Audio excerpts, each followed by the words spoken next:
All right. Hi, everyone. Welcome to Making Multifamily Money. So I'm very, very excited to have Dr. Alexander come today to give me some of his time from his busy schedule. So, hey, Alex, how are you?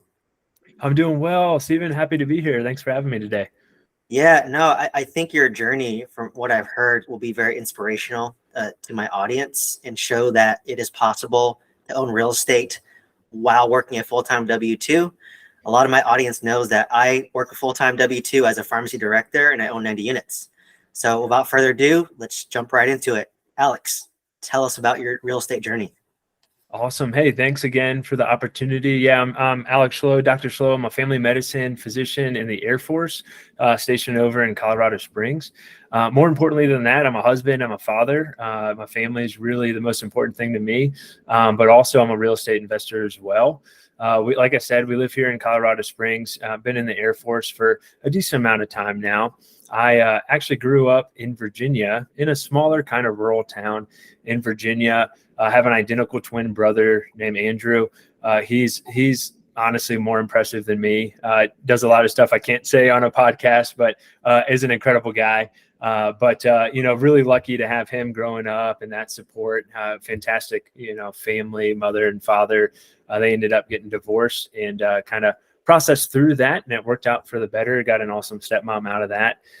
Always knew I wanted to go into medicine and always knew I wanted to do family medicine, which I think is fairly interesting for folks because primary care, let's be honest, we work like dogs and see way too many patients than we should. But the opportunity is incredible and the patient care is incredible and the relationship we can form there is incredible.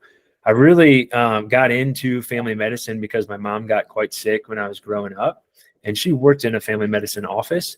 And our family med doc in that small town, you could always see her at the grocery store. You'd see her at sporting events and all those sorts of things. So that really led me to want to follow down that path. And she was my grandma's primary care doc and my whole family, including myself. So it was really cool to see that from the womb to the tomb, model of care that family med has. So I always wanted to do that. Went to undergrad at a small liberal arts school, Christopher Newport University in Newport News, Virginia. And then I went to med school at the Medical College of Virginia in Richmond, Virginia, now called VCU School of Medicine. That was the first moment I kind of thought about real estate. And I'll tell you a little bit more about that. If I could turn back time, I would have listened to my dad. And I think a lot of people can say that from time to time. But my dad, when I was going into med school, I got a stipend from the Air Force and a signing bonus. $20,000 signing bonus. And my dad said, why don't you take that bonus, buy a duplex and fix it up? And he doesn't have any real estate experience. He was, this was pre-bigger pockets. He figured out the house hack game before it even existed. And I was like, Dad, I don't have time. I'm not going to have time in med school to fix up this duplex.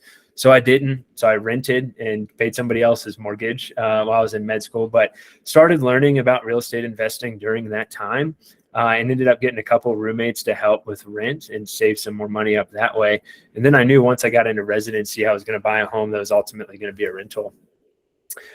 So I got into Eglin Family Medicine Residency, which is in Fort Walton Beach, Florida, and decided to use the physician loan there. And I tell you what, the physician loan, I think, is the best loan product that exists for residential real estate. For doctors, pharmacists can get this as well, Stephen, and physical therapists sometimes too. It's a no money down loan. The qualifications are minimal. I bought a house in Fort Walton Beach, Florida, 4-bedroom, 2-bath house for $58 out of pocket, which is just incredible.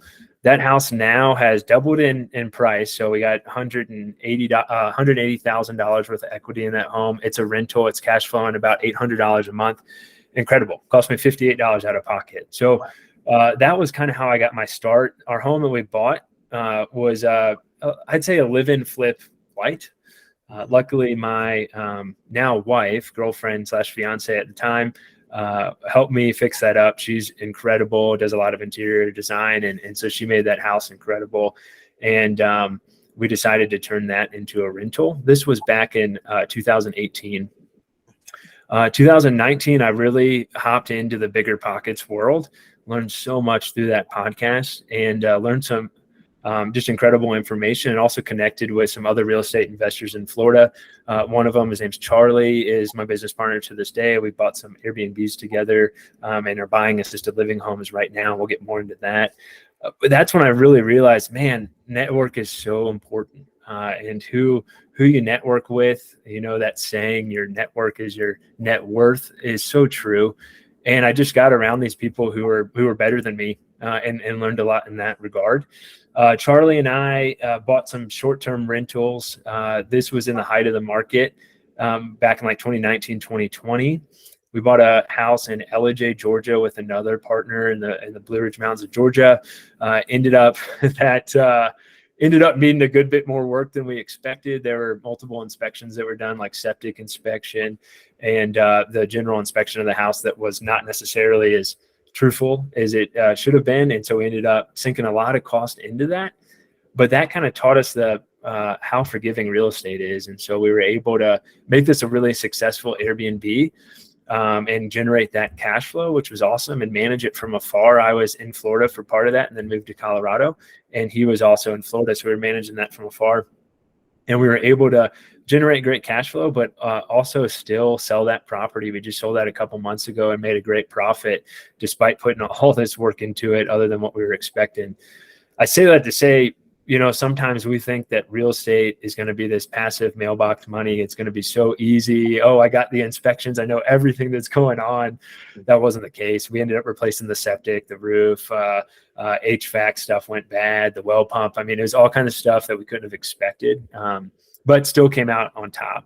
So real estate is quite forgiving, and we got lucky. We're certainly in a market where appreciation was going up dramatically. We sold that. My wife and I bought a primary house here in Colorado Springs with a basement, and we decided, hey, let's house hack this, see if we can live for free. So we dug a walkout again. Some unexpected things came up with that. We started that in October of 2021. That was supposed to be done by December. It wasn't done until May of 2022. And then we started renting that out as an Airbnb. Like I said, my wife, she's amazing. She designed our basement, painted a mural, just really staged it really nice. And we're pretty much living for mortgage free here in Colorado Springs. So on average, do about $2,000, $2,500 a month.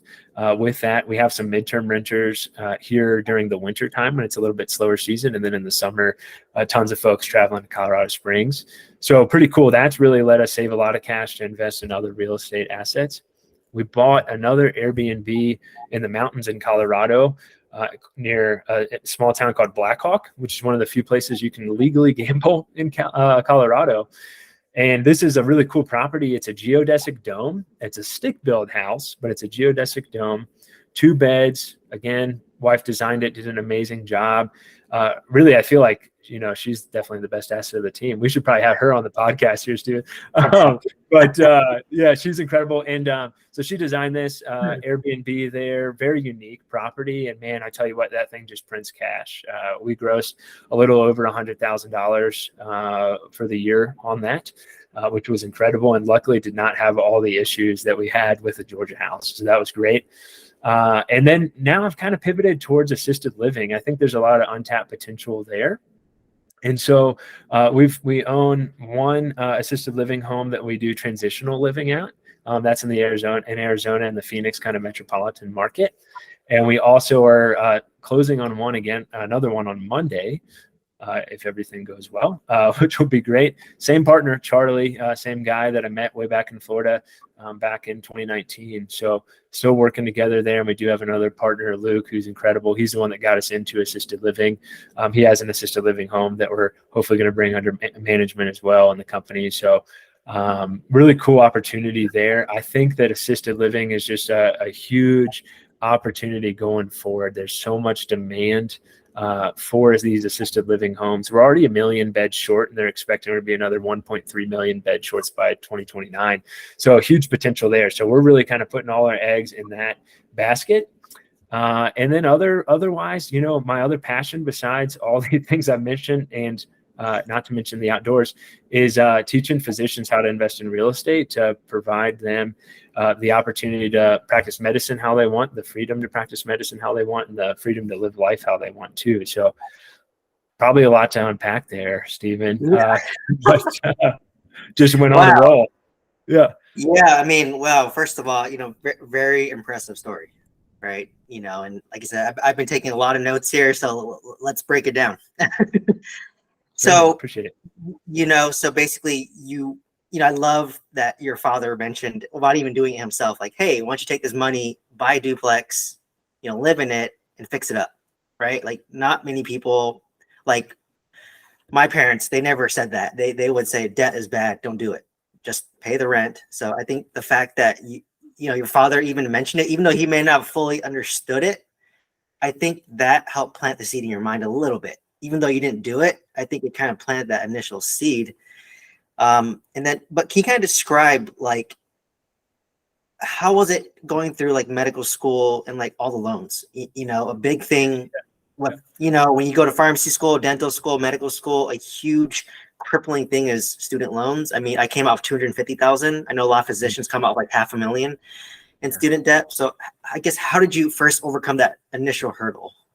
Yeah, that's a great question. The military. So so I got the Air Force HPSP scholarship. So it's a health promotion scholarship program. Say that 5 times fast. With the Air Force, had a lot of family members who were in the military, including my twin brother, and always knew I wanted to go down that route. And, I think that the military population, the veteran population, offers such an incredible patient population to get to serve. And I'm still to this day just so honored to be part of the Air Force and get to serve that population. Have a lot of incredible stories from my time in residency as well as now. But the benefit to that is the Air Force paid for med school. So they provide full tuition. You get a stipend for like a computer, a couple other things, and then you get a monthly stipend. It's not a ton of money, but to me, my family didn't have a lot of money growing up, and money was a constant struggle and a constant worry. And man, I tell you what, this like $2,000 stipend, I felt like it hit the lottery, and it was awesome. So I'd always kind of grew up with a frugal mindset, still have that to this day, trying to work on that. But yeah, the Air Force covered my student loan bills. I do owe 4 years of active duty time and then 4 years of inactive reserve. So basically I'm halfway through that. I have 2 more years left. So I'll have 7 years total active duty by the time I'm done, and then 4 years inactive reserve. And that's really, if things go really south, they'll call me back in. But other than that, my time will be done unless I decide to stay in. Yeah, I asked that question. I knew the answer, but I wanted you to say it because that's a great way to remove this crippling student debt, right? Yeah. Like for me, when I graduated pharmacy school in 2013, all I had on my mind for the next 4 years was how can I pay off the student debt as fast as possible? Yeah. But for you went an alternative route where basically you got a scholarship, they pay for it, but yes, like you said, you do have to work for, 8 years after you graduate. And I assume the pay is not going to be as much as the typical pay if you were to just work for your typical hospital or clinic. Yeah. But there is some sacrifice, but it kind of balances out in a way where you get your loans knocked out. And then on top of that, you just get more opportunities and experience. So that's very smart that you did that. I about 2 went to the Air Force and pharmacy school, but I didn't go that route, but just a great way to avoid, $500,000 of student debt at 7% interest. Yeah. Right. That's a mortgage. A mortgage. Yeah, I agree. I think it is. It's a fantastic opportunity. I'm really grateful for it. I tell folks all the time who ask me, hey, should I do this or not? I think you have to, really want to be in the military, right? It's an interesting dynamic because, I'm a doctor in the Air Force, but the Air Force is still my boss. And there's this Air Force job on top of being a doctor job. And so there's some different stressors that go along with that.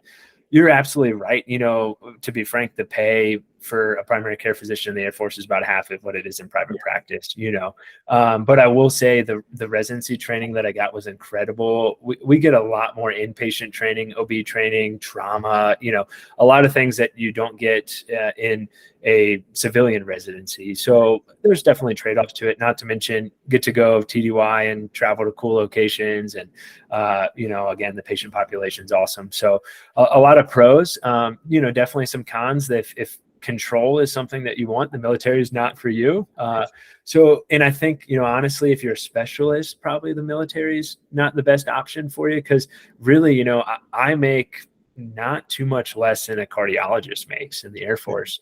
And so that pay bump or that pay decrease really hits harder if you're a specialist. Primary care, not as much. But I think, thinking back to that, I always wanted to be a family medicine doctor. But I think if I knew I was coming out of med school with $250,000, $500,000 in debt, I would second guess that, and I think a lot of people do. I think, frankly, that's part of the problem with the cost of medical school is we have such a huge shortage of primary care physicians, largely because you have this incredible student loan debt burden that you have to cover. So then it almost forces you to be like, okay, well, I need to be a specialist. I need to be a surgeon. I need to make as much money as possible because I'm so terrified of the student loan debt. And so, I'll stop there because I could go on a huge tangent with a lot of things that I think is wrong with medicine in America, and a lot of ways that I think primary care needs to be reestablished as the backbone of medicine in America. But that would be another couple-hour-long podcast. So I'm glad you mentioned that, because I have a friend who's in orthopedics, and I was just like, oh my God, you make that much money, but the amount of years, the amount of sacrifice, and how competitive it is. I really respect doctors that do it, because it's so much time, so much work, so much, it's hard hours, right? It's really hard. And as you mentioned, there's a lot of people who finish pharmacy school. There's a lot of people who finish medical school and they end up quitting or don't like doing it because it's a lot of work. You really have to want to do it, right? I have a lot of pharmacists where they quit pharmacy altogether, went to software engineering. There's people who, maybe they went to real estate, right? What we're trying to do. So just to have options. So no, I just really wanted to, thanks for that value.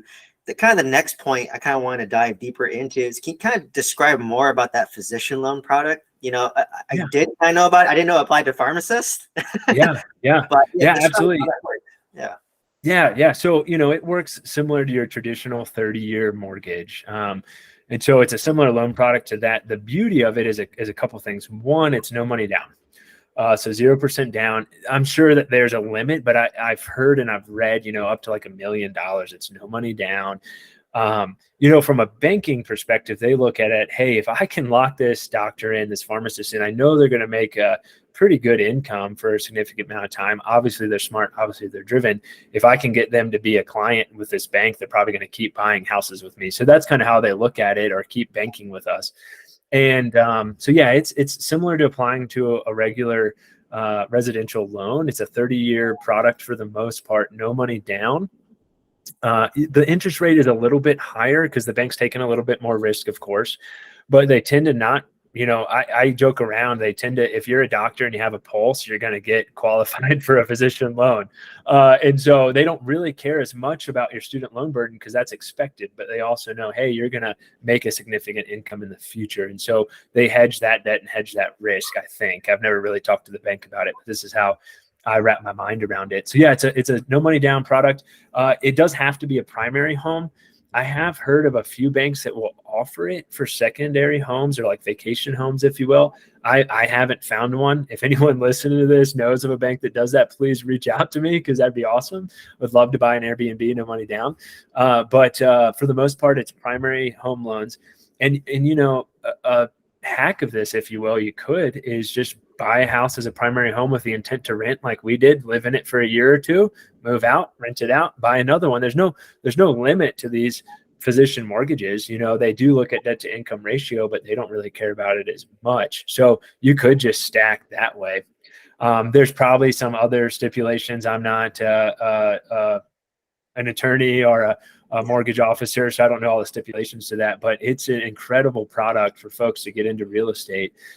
I think it's also a semi-risky product because you are getting qualified for this massive loan. with no money down. So you could go buy this, huge house with this crazy payment and maybe get yourself into trouble that way. But I think there's a lot of potential if you use it right to really jumpstart your real estate investing. And frankly, the VA loan, people talk about that a lot all the time too in the military world, because that's a no money down loan.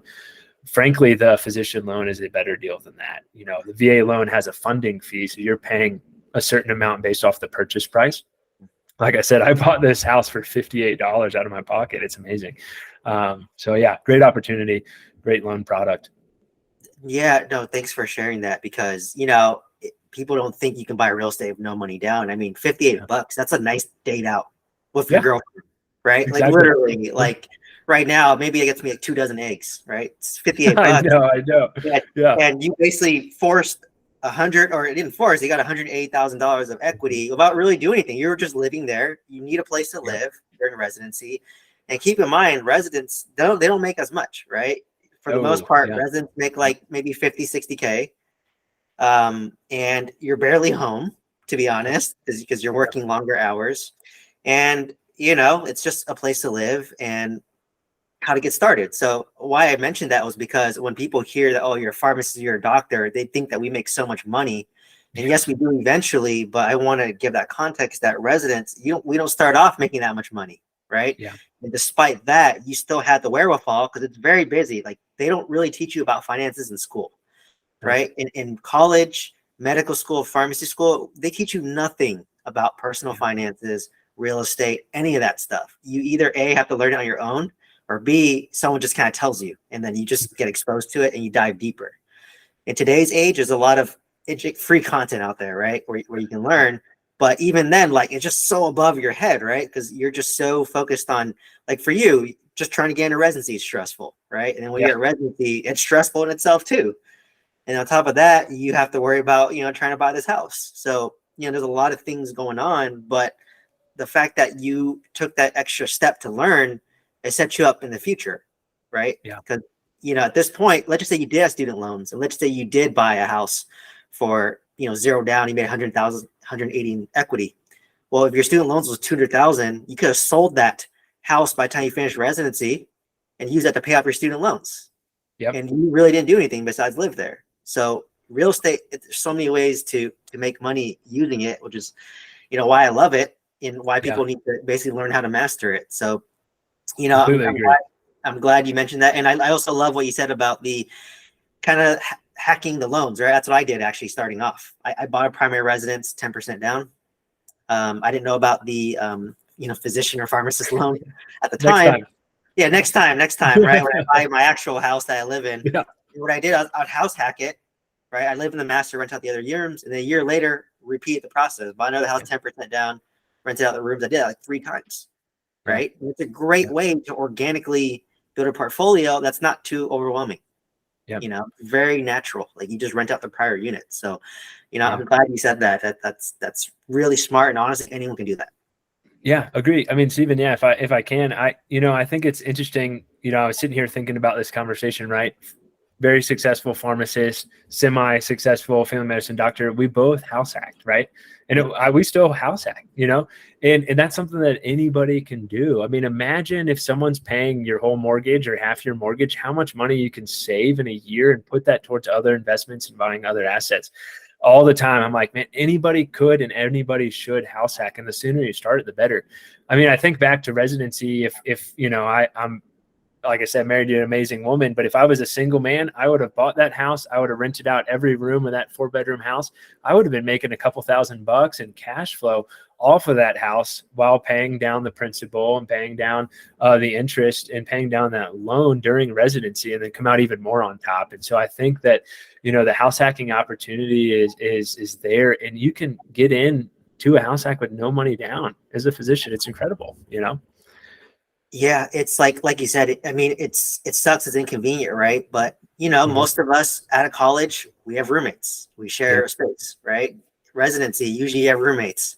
When you're first starting off, you have roommates. So if you just maintain that lifestyle a little bit longer, you can lay a nice foundation. And like, house hacking is the greatest way to start, right? Like, I started there, I scaled up obviously over the next 5 years. So now I just live in an apartment, with my girlfriend, but I already laid a foundation where I own so much real estate. But believe me, I would if I wasn't living with a significant other, I would probably still be doing the same thing where I'm house hacking and then renting out the other rooms, because if you lower your living expense, that's the greatest hack ever. I'm in California, it's high cost of living here. Yeah. And like in San Francisco, it's like $4,000 in rent.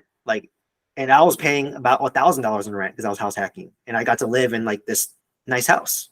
So, it's a great way to get started. When people hear I have 90 units, they get so intimidated, but just know I started off house hacking, right? I literally house hacked for the first 3 years. So, it's, and like you said, zero down. I mean, at this point, it's like, why would you not do it? Right? Absolutely. Absolutely. Why would you not do it? Like, literally, just don't go out for one weekend. I mean, don't eat inside for one weekend. Don't do that, or don't get a parking ticket. There you go. Right. You get a house. So there's your $58. Yeah, exactly. Yeah. So it's like people think that, I need a lot of money. I need to save up 20% down before I buy a house. I know people who've been saving down 20% for the past 5 years, and they still own real estate, and the house just skyrocketed. Right, interest rates skyrocketed. So.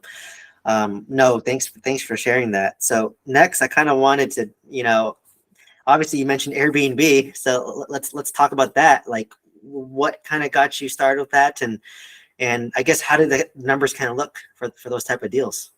Yeah.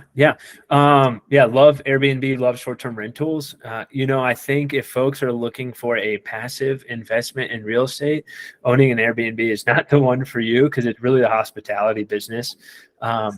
We got into Airbnb because we're looking for cash flow. And I don't think I mentioned this, my goal is $10,000 in semi-passive cash flow by June of 2025. That's when I can get out of the Air Force. And I'm not sure if I'm going to get out or stay in, but having that flexibility, having that cushion, would provide me a lot of freedom to decide, hey, do I want to stay in the Air Force, or do I want to practice medicine part-time, or work in a free clinic, And so that is what we're been kind of looking through the lens of. And so single family home, long-term rentals, we got lucky. Ours, generates a good bit of cash flow, about $800 a month. That's not the typical, Brandon Turner, for example, talks about getting $200 per door for a multifamily property is a good investment. And it is, it just depending on what your goals are. We always love short-term rentals. Like I said, my wife's really into design and photography and owns a photography company. And so having her on board, that honestly was how I got her into investing in real estate. And so for me, that pivot was partly, hey, let me bring my wife into this.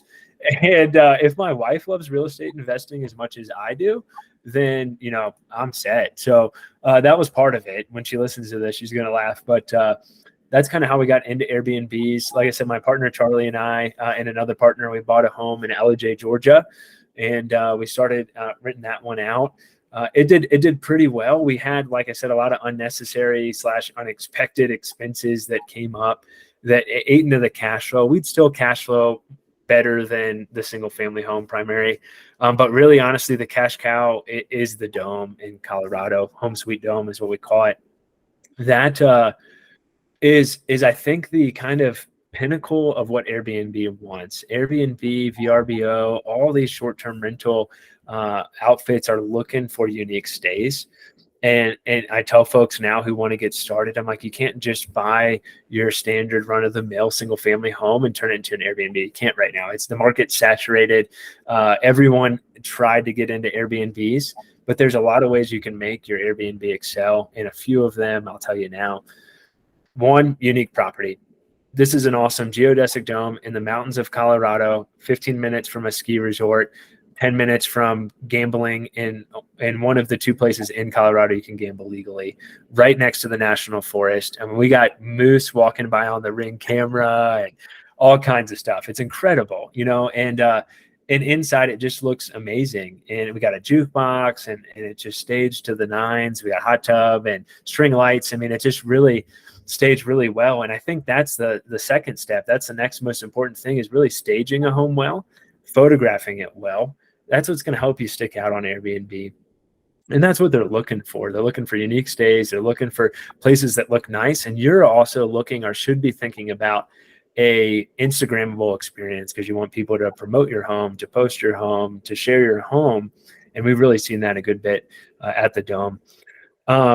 The numbers, looking back to that, I don't have them pulled up in front of me. I have an assisted living deal we're working on pulled up in front of me. But for the dome, we bought that house for $504,000, which was a decent chunk of change. Again, this is in the mountains, beautiful mountain view in Colorado.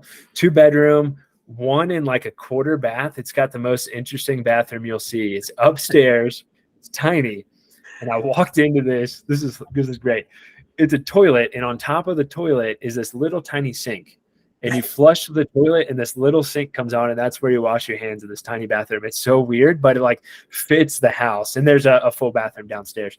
If you know, washing your hands in toilet water freaks you out, but anyway, so 2 and about 1 and a quarter bath. This house grossed about $100,000 in our first year.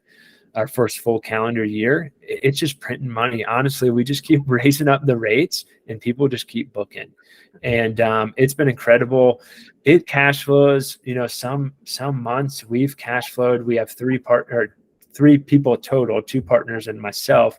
And we've cash flowed $2,000 a month or more a few months out of the year. And again, that's 3 people. So you're talking about $6,000 in cash flow a month, which is unbelievable. You know, I think about if we bought the dome just us and didn't have partners, I mean, we'd only need 2 of them and we'd be done. You know, we'd be over that $10,000 goal. Super grateful to have partners. That's a much longer discussion about how to find a good partner and scale that way. But it's been really helpful for us to have some partners going forward. But yeah, that house does really well. Our basement is also a short-term rental. We really enjoy the hospitality aspect of it. And that does on average about $2,000 per month. As I mentioned, our mortgage is $2,074 a month, mortgage and insurance and taxes. So we pretty much live for free minus utilities, which is great. In the summer, I'll do about $3,500 a month. In the winter, right now, I've been doing $1,750 with a long-term tenant who's a nurse, and then using that as more of a midterm rental. So yeah, the opportunities are there right now. I think, as we kind of talked about before we got on the show, a lot of people got into short-term rentals. So I really think, you know, you got to have that unique home. It's got to be stagewell. You have to have incredible photography. And that's going to help set you apart from all the other listings that exist there, or the folks who just took the iPhone cell phone picture and put that up there on the listing. So. Wow. Okay. No, everyone needs to rewind that last like 5-minute section, because that was pure value. Thank you. You know, so for me, it's interesting. I went down the opposite route, right? I didn't actually do Airbnb model because, like you said, it's a hospitality business, right? And you have to have a certain component of creativity, whether it's staging the home, you're creating unique experiences. So if you notice, the key word that Alex kept on saying was unique experience, right? Yeah.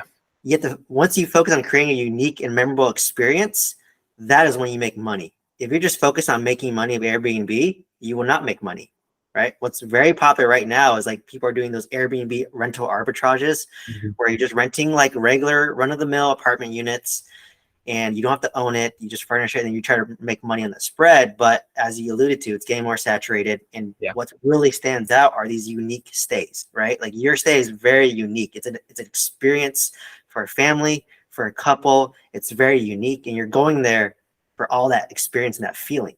So that's what made you stand out. And that's how you're cash flowing, you know, $2,000 per partner. And that's equivalent to, as you mentioned earlier, about a 10-unit apartment complex, right? Once stabilized. So what's nice about the Airbnb is you can basically get a single family home, but get the cash flow of a multifamily apartment complex that's stabilized.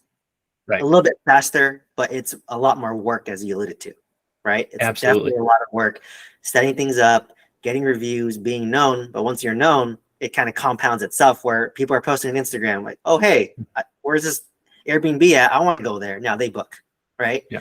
That's that cascade.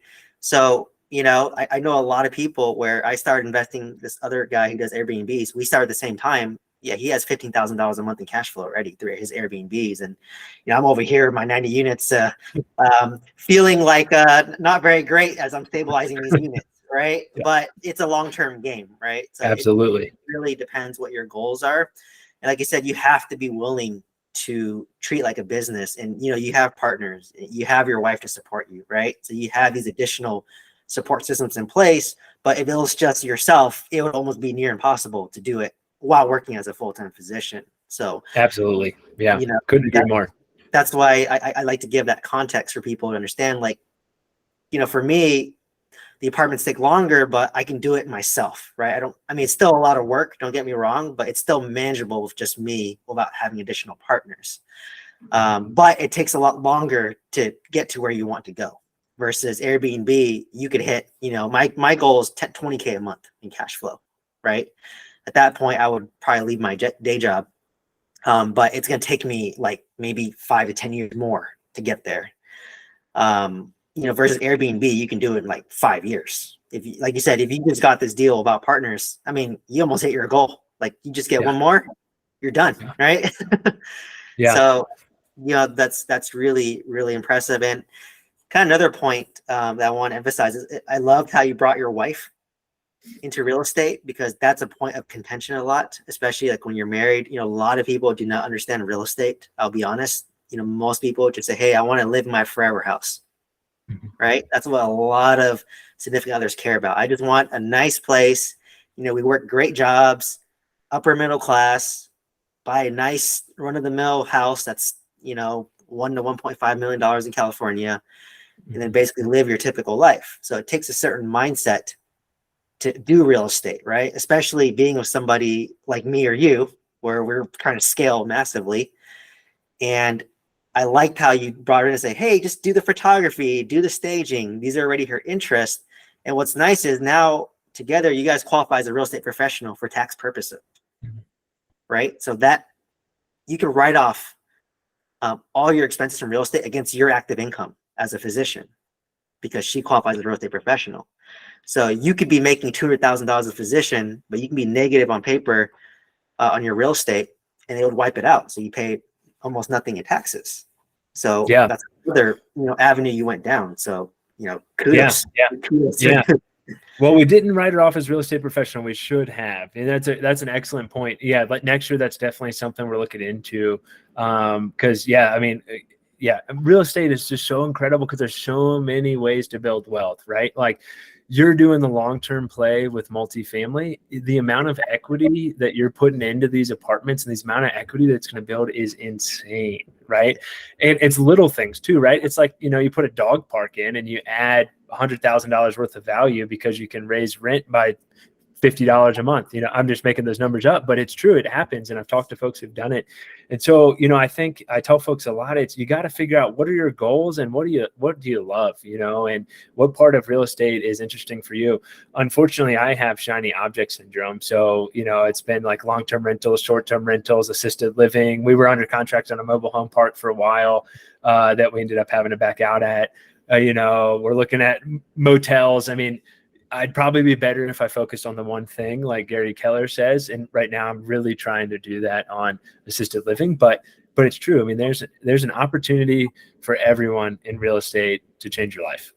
No, I'm really glad you said that, because I had shiny object syndrome too, right? Clearly, I have a single family home, 2 apartment complexes, and a mobile home park. I was under contract for an RV park, right? Yeah. In 8 months. Okay. And, like, you hit the nail on the head. Like, you kind of have to get out of your system because you don't know what you like till you do it. Mm-hmm. Right. Like for me, I thought I would like mobile home parks. I didn't like it as much as I thought, because it's mobile home parks. You can make insane equity. Like you're talking, I bought this mobile park for $1 million. 30 out of 200 lots were occupied or filled. But if you brought this all the way to 200 out of 200, and that's going to take 10 years to do that, bringing in new homes, it's worth $10 million plus. You do one deal like that, you do a cash out refinance, you just pulled out like $6 million tax free. And if it took you 6 years to do that, that's $1 million tax free to do that. That's equivalent of making $2 million. You're like a bench player on the NBA. Yeah. Right. But that's a lot of work. Like right. You need to be there full time, like living at the park, managing it yourself, or having a team doing it for you. That's a amount of effort it takes to do it. And I just said, you know what? I'm not willing to do this amount of work. I'm doing it. I'm learning. But I just said, right now, it doesn't make sense. If I'm working full time, it does not make sense. maybe in like 5 to 10 years, it may make sense, right? On the other hand, apartments, I said, you know what? This is so passive for me. I renovated 40 units the past year. So I'm like a high level flipper, right? Yeah, congratulations. In a way, right? But what's nice is once you renovate one unit, you copy and paste in every other Yeah. unit. Yep. Same materials, same design, same paint. What does that mean? It's easier for your contractor. Yeah, They know exactly what, absolutely. right? So literally, I just know, okay, I renovate this 1 bedroom unit for $10,000, new everything, and I can raise the rents from 400 to 700. Yeah. Right. So I basically almost doubled the rents. And as you mentioned earlier, if you double the rents, you double the value of the apartment complex, essentially. Yeah. Right. Right. So, I don't get much cash flow, but I'll get my payday when I do my cash out refinance and pull out, a couple $100,000 in equity. Right. So that's why I said, like, to your point, it's really customized, right? Like if you don't mind working your job and you don't mind just doing your W-2 job, you can do apartment complexes. It's going to take longer.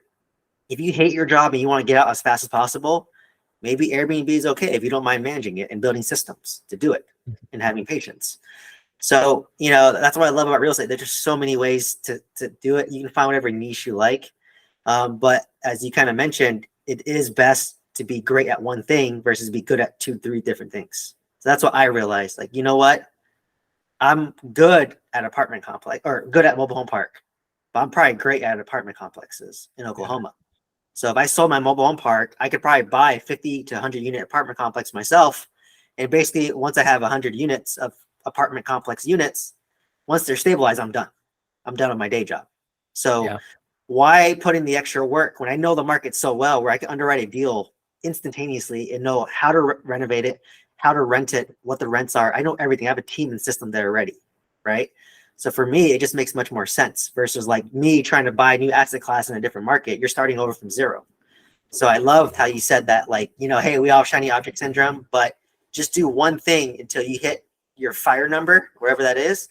And at that point, you can maybe pivot, but like you said, it's easier to put all your effort into one thing and be the best at it, and you'll be very wealthy, whatever that is, whether it's single family, assisted living, mobile home park, apartments, Airbnb, whatever it is. If you do the one thing for a long time, you'll be rich and successful. So yeah, absolutely, man, that was gold. Yeah.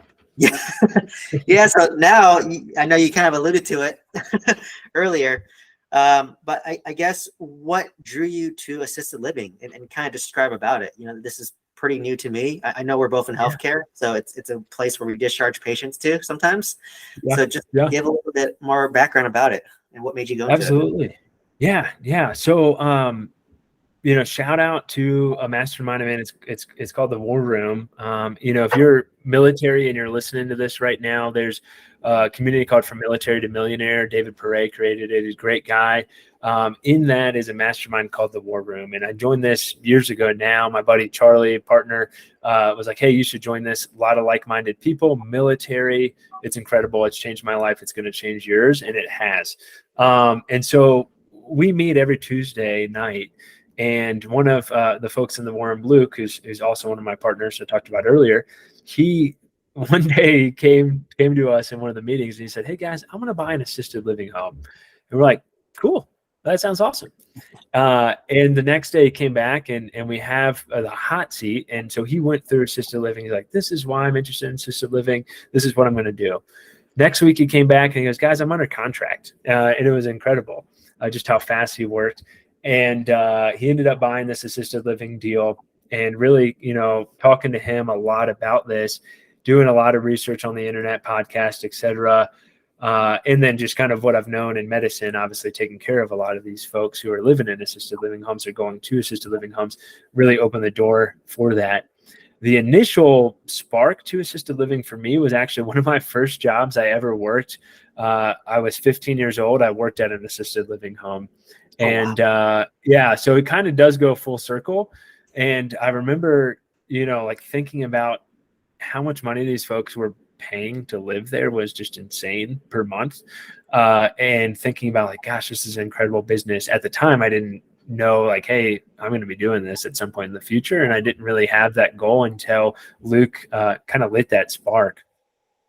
Assisted living is awesome. So it's an umbrella of assisted living. So you have multiple avenues with assisted living. So to make it even more complicated and more shiny object syndrome, you have different ways you can go in that route. So typically folks think assisted living, they think residential assisted living home, elderly care. So you think, grandma, grandpa living in this home.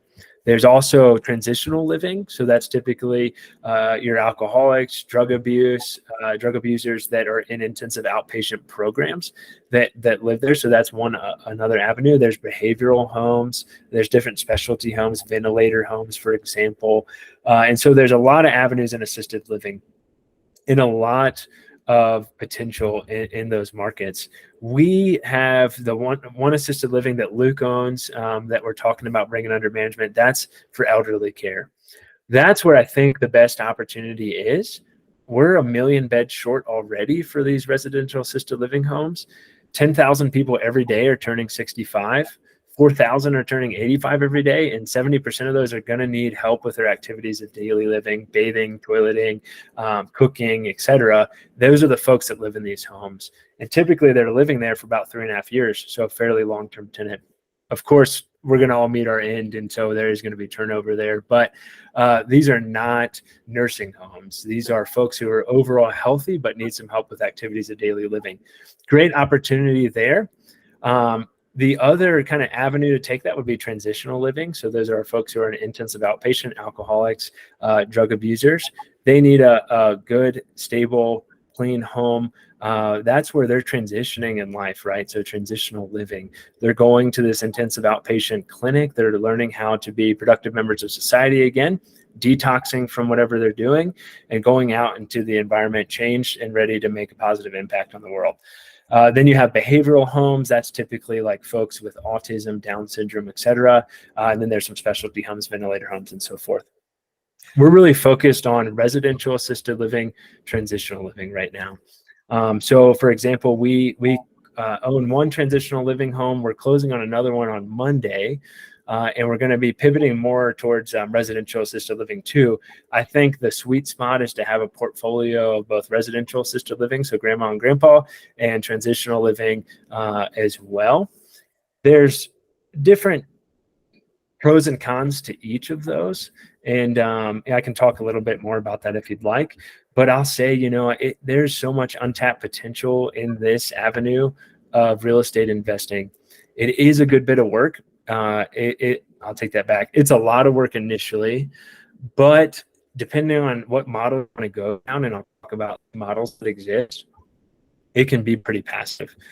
One of those models would be owning both the real estate and owning the operating business. So you own the house, you own the operating company. So you're owning the operation with the caregivers, with the managers, who's taking care of those residents, who's cooking their meals, who's taking them to the clinics, for example. The cash flow there is incredible. Okay. For example, Phoenix private pay residential assisted living, the average monthly payment's about $4,300 a month, give or take. If you have 10 residents in the house, you're making $43,000 a month, right? Of course, you're having to pay your caregivers. You're going to have to pay for supplies. You're going to have to pay for transportation. You're going to have to pay for food. But on average, that's about 50%. You're netting about $20,000 in cash flow a month, and that depends on how what the capacity is of the home and how full the home is. But that's just an example there. That takes an incredible amount of work. I don't have the bandwidth. Me and two partners don't have the bandwidth to run the operation right now. So we've kind of pivoted towards another model, and that's leasing out the home. So for these two homes, we own the real estate.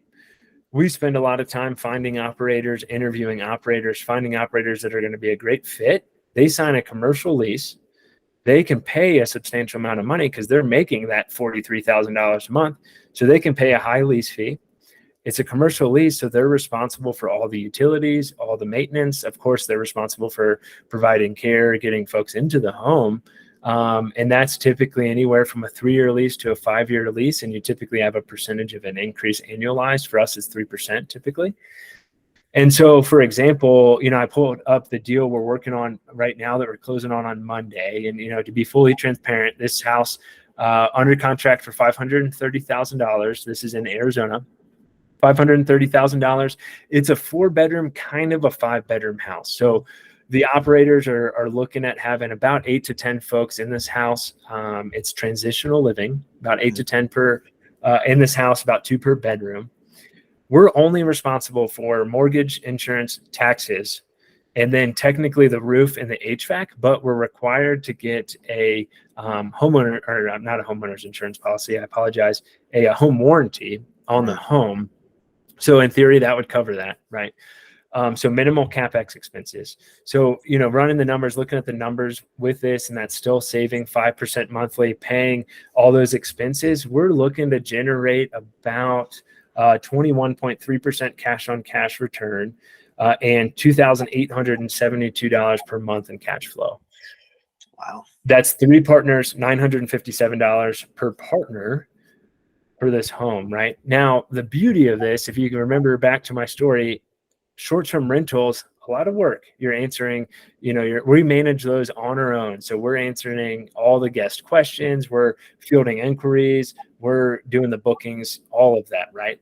For this, all I'm doing is breathing, paying the mortgage, the taxes, and the insurance, and that's it. So it's a pretty passive model. Now, it takes a lot of work to get into the market, to find the homes and find the operators. And I don't want to negate that, but great cash flow, great opportunity, a few more of these, and I've hit that $10,000 goal as well. So we're really kind of pivoting towards that. Now I'm looking for both time freedom and the passive income freedom that provides. So the time freedom to practice medicine how I want, to spend more time with my family, to be the most intentional father I can to my son Jack. And I think real estate's how you do that. So we've kind of pivoted into this market. We're looking for more and more deals. We're going to be bringing on investors soon, because it is a 25% down payment commercial loan that we're paying right now. So we're going through, our reserves pretty quickly. But that's what we're looking at this point. So probably a lot to unpack there too. Thanks for letting me go on another. Yeah. Wow. No, that was amazing. And I've heard about like kind of sober living. It is popular, where if you rent out to an operator that does sober living, they typically pay maybe 2 or 3 times your typical long-term tenant rents. So like in California, for example, like a lot of properties in high cost living markets, like, when I rent it out, I kind of break even, or I'm slightly negative. But if I were to rent that out to like a sober living operator, I might have the potential of, actually cash flowing that property and getting a little more money. So I love that's a creative strategy that people don't really think about. I know it's becoming more popular with like, the midterm. It's kind of like a midterm rental almost, in a sense, with a sober living. But for the elderly care side, it's as you said, they pay so much money per bed, and I know another niche is hospice as well. On top of that, which can make money and requires a different licensure. But like you have like a 3-bedroom house, you might have like 6 beds in there. Each person is paying you like $5,000, $6,000 a month, which is $36K.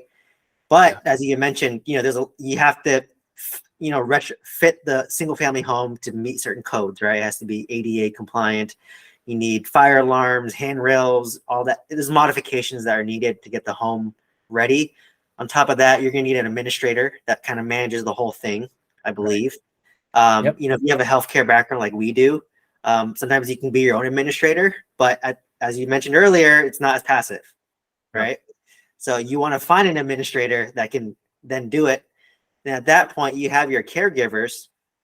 And, conceptually, it sounds easy, but I do know the caregivers, they're typically very minimum wage workers, and there's a lot of turnover in those workers. So what happens is, if your caregiver leaves, let's say they don't show up for a shift, well, guess who has to show up, right? It's either your administrator or you as the investor. And then also the next one was expenses or supplies, as you alluded to, right? So there's a lot of supplies that you provide. So, I mean, these are just some things to factor in when looking at the asset class. There's always, the pros, but there's also the cons. And as long as you know that going in and you have your expectation set, that's clear. The reason why I kind of know is that I know a friend who owns like I think a 100 unit or 100 bed assisted living in Monterey, California, and he was just saying, "Oh my God, like just the turnover of caregivers is crazy, and they steal like all the linen and the supplies, and that kills your expense sometimes, right? If you're spending so much money on these things."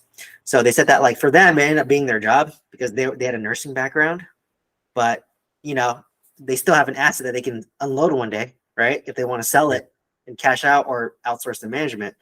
So it is kind of crazy. But what you did was even smarter. Like I just own the real estate and I'm just going to find these operators. So all I do is you're almost like a triple net lease almost, right? Like Yeah. commercial It's real incredible. estate where you just sit there and every month they just auto pay you every month. And that's all you do. You just check your bank account and then it goes to your bank account and then you pay your expenses. So it's definitely scalable.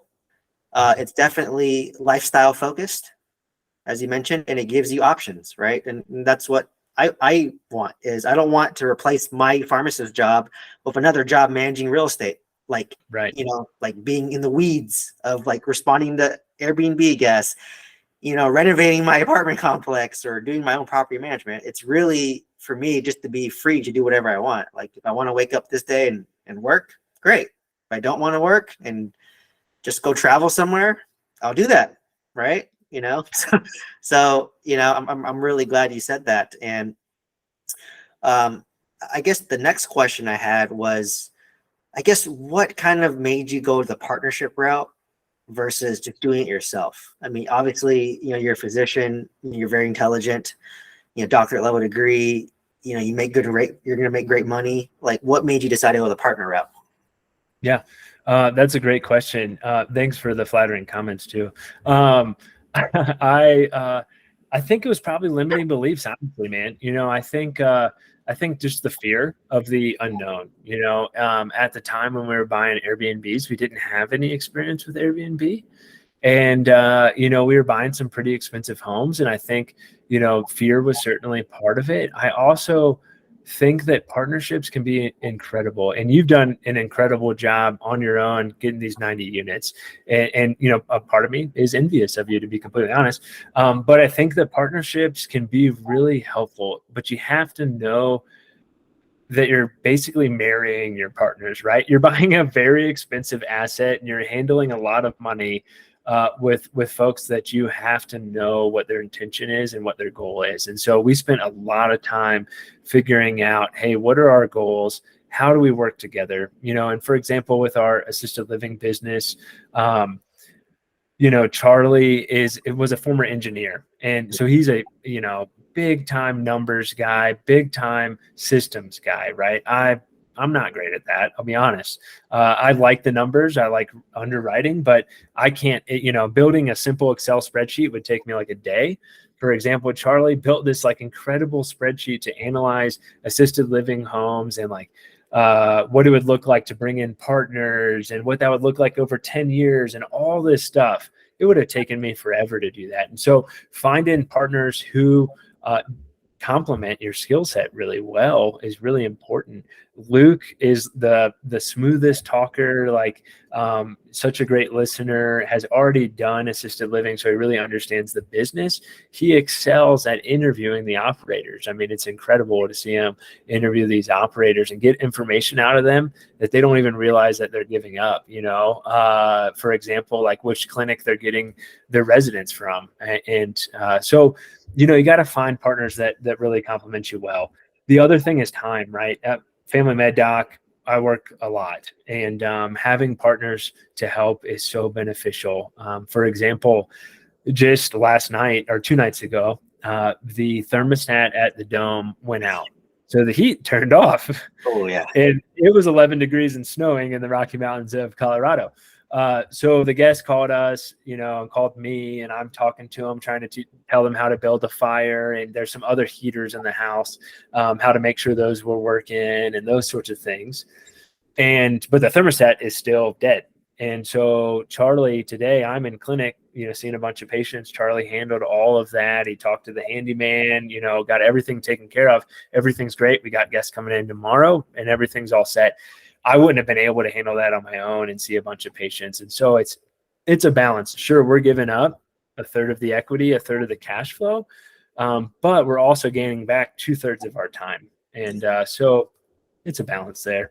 And I think if you find the right partners, they're going to bring out the best in you. You're surrounding yourself with these people that are incredible, and it's only going to spur you on to grow further down the road. So I don't regret at all having partners. I think it can be so beneficial. There's definitely some partnerships that have crashed and burned, and I'm very grateful that they're not ours. And I think that's because we really spent the time to get to know each other as friends, as people, and then also as business folks, and knew what each other's goals were and knew what each other's values were, and then just meshed together. Not to mention we're all military or former military. And so having that common connection and common bond there is critical as well.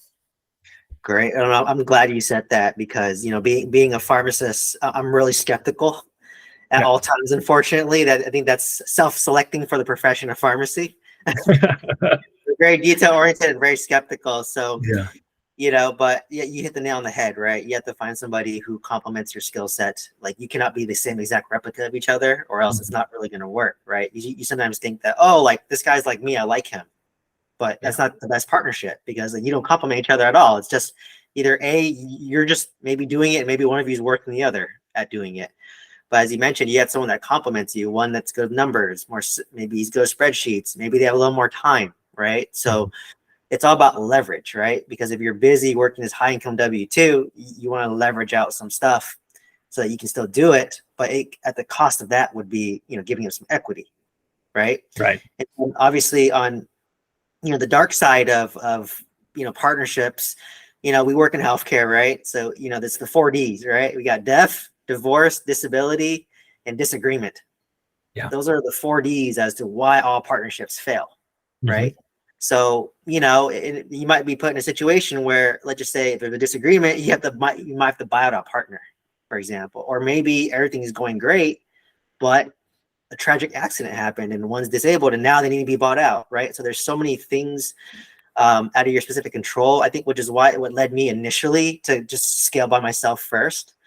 But I guess what I thought for me was because I'm so skeptical of even myself, I'm like, am I even good enough to partner with people? Am I even good enough to ask people to give me money, to raise money? Like I always, it goes both ways, right? I'm skeptical of people. I'm skeptical of myself. But then, once you build a track record, which you're doing, which I'm doing, at that point, it gets easy to raise money, right? Where you're already proven a model with an operator for assisted living already. Like, the operator, the market in Arizona. It's very popular in Arizona for some reasons. I guess it's warmer there. It's affordable. Maybe the regulations are not as strict. But you already have a system there. So by the time you're asking for money, you already have a team and all that built out. And it's a lot easier, right? You don't have to sell as much. You're just more sharing what you're doing, right? Like for me, I have 50 units in Oklahoma. If I do a cash out refinance where I double the value, I don't even need to ask for money at that point. People just share the deal. People will come to you. Absolutely. Right. So, so I think what you're doing is really smart and amazing. And I guess kind of the last question that I ask all my guests is, I guess, what's a key trait that you need to be successful in real estate? Oh man, that's a good question. I think you just have to get started. I don't think that's really a trait. Maybe that's kind of like the go-getter attitude, but I think you just have to get started. We talked about this before. Real estate's forgiving. You're not going to hit a home run every time.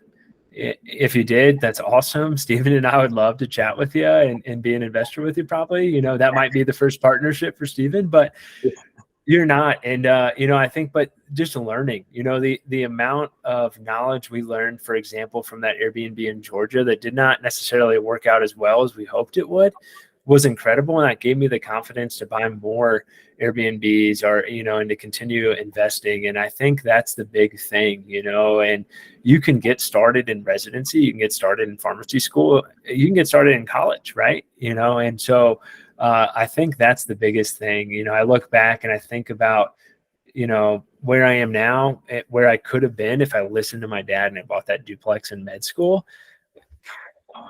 Yeah. And so I think that's the big thing. Just get started.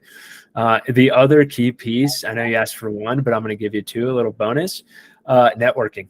I wish I knew the power of networking earlier. and who you surround yourself with is who you're going to be. So surround yourself with awesome people and you're going to do awesome things. So yeah. Oh, no, I'm glad you said that because, I'm kind of action oriented myself where I don't need to know much information before I kind of dive in head first. I mean, obviously that can backfire, right? But as you mentioned earlier, real estate's very forgiving. So for me, my one principle that I never compromise is buy right. Mm-hmm. If I buy right with instant equity day one and have the ability to force appreciation, you will never lose, regardless of how the market goes. Interest rates can go up, whatever. Interest rates go down, great, even better, right? You'll make more money. Mm-hmm. But if you do those two principles and don't buy in bad areas, right? You want to buy in decent areas, whether it's workforce housing. But if you do those two principles, you will do well. Like you said, you can hit a base hit, right? You hit a couple of base hits, eventually you'll get there. Maybe you get lucky and get a home run, right? I think my 26 units probably a home run where I'm like tripling the value of that apartment. That's a home run. And that one's a home run, right? Yeah. But it's taking a little bit longer to renovate than I anticipated, but I know it's fine. I hit a home run. It takes me longer to run around the bases. There you go. But it's just the key is like, you got to take action because honestly, like, I have a course, I have a mentorship, like you learn maybe 2 out of 10 by just going to a course, right? We know this. We went through pharmacy school, medical school. We just sit there, we pass the exams. Let's be honest, right? Yeah. We do enough to pass our exams and get the best grades as possible. But then once you start applying what you're doing in real practice, when we do internship, residency, that's when you really learn, right? And then when you go through that process, that's an 8 out of 10 on your learning skill. But as we're going through that, what do? We make mistakes. Absolutely. Right? We all made mistakes. I made a mistake as farmers. You probably made a mistake as a physician. I made a mistake in real estate that cost me $10,000, $20,000, right? There's these mistakes, but you learn the most from those mistakes. And the key is not making that same mistake again. Yeah. Right? Like for me, I thought I was going to lose money on my mobile home park. If I sell it, I'll make a little money, but I was just happy to break even because I dived into something where it was way over my head, right? That's why I said it could have burned me. But because I bought it so well and I proved a model, I can pitch it to a syndicator to say, hey, I developed the plan. You just continue the plan. And I have all the resources already, right? I have everything in place. So I'm giving them the plan and now they have the capital to bring it all the way, right? Yeah. So you have to be very flexible, have an exit strategy, but be willing to be flexible to do it. I didn't think I was going to sell my mobile home park. I thought that was my golden goose to retirement, right? But now I realize that, I gotta let go of this goose to go buy something else. So, I'm really glad you mentioned that. And the second bonus point, just surrounding yourself with, like-minded people. Like real estate's very lonely. I actually started my whole sessions in this podcast as therapy for myself because it gets so lonely and you just can't go to work and say, hey, I own 90 units of real estate. Most people are going to say, hey, screw you. Like you're just trying to show off. Like, why are you working? Right? No, like it's unfortunate. Like people get jealous in the negative way, not in the positive way where, for me and you, we're like, oh, that's inspirational. Like when you see it, you're like, wow, he's doing it. I know I can maybe do it too. But most people in the W-2 world, unfortunately, they see it. They're like, oh, well, I'm just trying to buy a house for me. And this guy here owns 5 Airbnbs or like 90 units. And you just become very unrelatable. But once you start surrounding yourself with, the right people, whether you have it, you're fortunate and you have it for free, or you might sometimes have to pay for those connections. But, like me and you, we drop hundreds of thousands for education. But when it comes to like a little course or a mentorship, people hesitate to pay like $3,000. But if you drop in the bucket, like worst case, you pay $3,000 and you realize you hate real estate. By all means, that's even better, right? Like, like you buy a course on apartment complexes and you realize you hate apartment complexes. Well, I saved you probably hundreds of thousands because if you bought an apartment complex and you blew it up, there you go, right? You'd have lost a lot more money. So, sorry, I got way on my passionate rant over there. No, I love it. You brought up a great point. It can be lonely. But how cool is this that we just got to have an awesome conversation for the last hour and 10 minutes, right? And talk about things that we didn't know about. I learned a ton about multifamily. Hopefully you and your listeners learned something today. And it was all for free. How cool is it that we live in the world in a time where we can learn all of this for free, and putting some skin in the game, joining these masterminds, joining your mastermind, learning from your course. It's going to add so much value. It's exactly like you said. You buy one bad deal, you're out way more than the $3,000 it might be for a course, or than the $100 a month, or whatever it may be for a mastermind. And I pay a little bit for the mastermind that I'm in, and I tell you what, gosh, like, I owe Dave Perret way more money for the amount of money that mastermind's made me. You know what I mean? And so it's true. But without that mastermind, without the course, you don't have the confidence to get started. You don't know the folks to get started. You don't have the network to lean on, and you don't have the network that's also helping you with these deals. And so it's super important.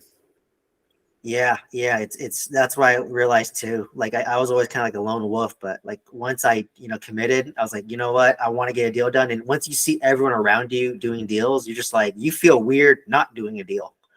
Right. Yeah. I said that if you want to own an apartment complex, surround yourself with 5 people buying apartment complexes, and you'll start to feel weird not owning an apartment complex. Yeah, it's true. And they will share it with their strategies. And like, on my channel, my course, I'm very realistic about apartments. Like, I'm not rosy. I'm not, trying to paint a rosy picture. I'm very realistic. I'm like, all right, underwrite for 10% cash on cash return. But the moment you take over, you're going to have 5 tenants leave, and you're going to break even or be negative. Yeah. Right. Exactly. And I told one of my students who bought 35 units, same thing happened to her. She's like, oh my God, you're right. I was like, yeah, it's common, right? Like, you take over a new landlord. Just that alone saved her a couple, tens of thousands of dollars, and having extra reserves. Because if it wasn't for that, she was like, oh, I would have maybe not had much reserves. But I tell people, like, no, you better have like the reserves, because you're going to get bit. And like you said, you can learn from people who are doing it, right? So like, for you, Alex, you don't even have to like do multifamily. You just can learn from someone doing multifamily, and then be like, I can avoid these mistakes, or maybe multifamily is not even for me, right? Like, that's valuable in itself if it can knock off some shiny object syndrome. So Alex, thank you so much for today. I learned so much. I'm sure my audience will learn so much about Airbnbs and assisted living. I guess, where can people find you if they want to get a hold of you? Awesome. Hey, thanks again for the opportunity, Steven. Man, this was awesome. I had a blast. Where they can find me, a couple places. We do have, I started a Facebook group called Physicians and Properties, have a website as well, physiciansandproperties@gmail.com. You can email me. That's me. I wish I had someone who was monitoring that and helped me out with those sorts of things, but not there yet. But feel free to reach out there. Also have an Instagram, Schloe3, SCHLOE3. I think you can probably just search for my name. I'm probably the only Alex Schloe on Instagram. But feel free to reach out anyway. More than happy to help. So many people have helped me throughout my real estate journey. Least I can do is return the favor and give it back. So really appreciate your time. Really appreciate this opportunity. Yeah, Alex, and I'll drop all that information down below in the comment section so people can find you. And thank you once again. Thanks, Steven. Take care. Mm-hmm.